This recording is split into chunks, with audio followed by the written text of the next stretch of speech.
কিছু negative comment আসে যে ভাই আপনার ভিডিও ভালো লাগে না, আর কিছু পজিটিভ কমেন্ট আসে। নেগেটিভগুলো যে কারা করে এটা আমি জানি না, এটা কি আসলে আমার কোনো খারাপ দিক আছে নাকি উপরে উঠতে গেলে হেটার্স বারে কোনটা, এটা আমি জানতেছি না।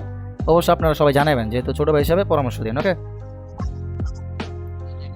জি ভাই। তারপরে কি ভাই, মানে একজনে ভালো কিছু করতে গেলে যখন দেখবেন যে আপনি কোনো কিছু করতে গেছেন, কোনো সমালোচনা নাই, তাহলে মনে করবেন যে আপনি ভালো কিছু করতেছেন। আর যখন সমালোচনা দেখবেন তখন মনে করবেন যে না, আপনি ঠিক আছেন, ভালো কিছু করতেছেন।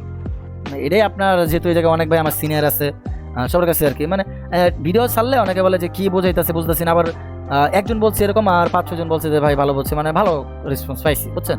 আর 1-2 জন বলে যে ভাই বুঝি না বা কি বোঝায় এইসব, মানে কোন মাথা থেকে কোনটা বোঝায়। সমস্যা হলে অবশ্যই আমার জানাবেন যে ভাই। হুম। ওরা হলো আপনার রাগানের লেগে, বুঝছেন, ওই আবুল তাবুল কথা বলে। সবার কাছে ভাই প্রিয় হইতে পারবেন না কোনোদিনই না।